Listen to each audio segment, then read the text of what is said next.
merci de nous accorder cet entretien au WordCamp Bordeaux. Alors aujourd'hui, on va parler de thème. Comment créer un thème WordPress? Ah bah justement, c'est ce que je viens de, c'est de ce que je viens de parler.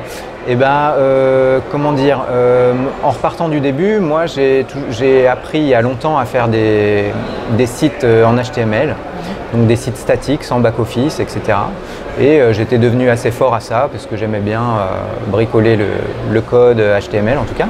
Et quand j'ai découvert WordPress, je me suis dit qu'il manquait plus que savoir comment transformer ça en fait en thème WordPress. Et quelqu'un m'avait montré qu'avec les fonctions de WordPress intégrées dans mon HTML, ça pouvait être relativement simple à faire. Donc voilà en tout cas le départ pour moi. Et c'est quoi les raisons qui nous poussent à créer son propre thème WordPress? En ce qui me concerne, je pense que c'est avoir un design spécifique, une identité bien à soi, être complètement libre dans sa création de base, dans sa création graphique et puis après dans la mise en page. Même après au niveau des fonctionnalités, du contenu, voilà, partir de zéro, de la feuille blanche, pour moi c'est la totale liberté. Et j'ai jamais eu envie de partir de quelque chose de tout fait pour le défaire. Je ne voyais pas trop l'intérêt de cette manœuvre. En tant que graphiste, peut-être avoir plus de liberté sur l'esthétique du site, sur le design? Voilà, sur le design et puis aussi, essentiellement, ouais, en tant que graphiste, c'est ça. Moi, j'ai toujours refusé de travailler avec des choses designées par des collègues que je ne voyais pas trop. Ou des thèmes premium. Ou des thèmes premium, voilà. Ça serait quoi les astuces par exemple, un internaute nous regarde et veut créer son propre thème. Par où il commence? Alors, ça dépend déjà ce qu'il sait faire. Est-ce qu'il connaît un peu le HTML? Est-ce qu'il connaît un peu le CSS? Ça, c'est quand même les prérequis pour construire la structure du thème. Alors, il va commencer de toute façon par faire un petit croquis sur son cahier en disant voilà, mon site, je voudrais que ce soit ça, avec mon logo là, ici, mes catégories, mes articles. Et il va se faire ses petits dessins avant de toucher à tout ce qui est code. Et ensuite, il faudra qu'il passe à la structure HTML de son thème et d'ajouter les fonctions qui vont bien dedans pour en faire un thème utilisable et activable sous WordPress. C'est quoi les questions les plus récurrentes que tu peux entendre par rapport à un thème sur mesure? Les questions de la part de qui? Des utilisateurs.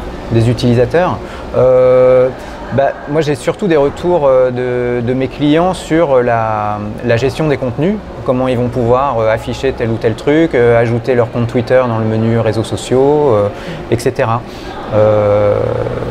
Après sur tout l'aspect technique, j'ai pas de clients qui veulent vraiment entrer à fond dans la composition, avoir un constructeur de page pour faire vraiment des choses sur mesure, parce que je cadre d'emblée assez bien tous les modèles possibles dans un projet. Et niveau budget, j'imagine qu'on est au-dessus d'un thème premium, puisqu'il y a quand même un travail sur mesure. Alors ça va dépendre des projets.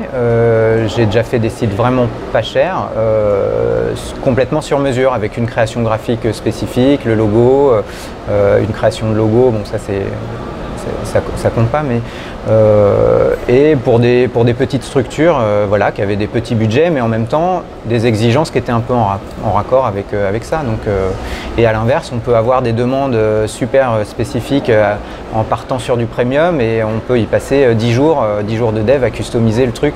Donc parfois ça peut revenir au même. Voilà. Est-ce que tu aurais quelques recommandations à donner à nos internautes face caméra? À propos de la création de thèmes? Oui, ou WordPress. Ou de WordPress. Tous les utilisateurs de WordPress, je les engage à apprendre à créer leur propre thème. C'est fun, on apprend plein de choses sur WordPress, comment fonctionne le CMS, comment fonctionne le thème, et on peut se perfectionner dans pas mal de domaines comme le HTML, le CSS, et voilà. Thomas, merci pour ces précieux conseils. De rien, merci à toi.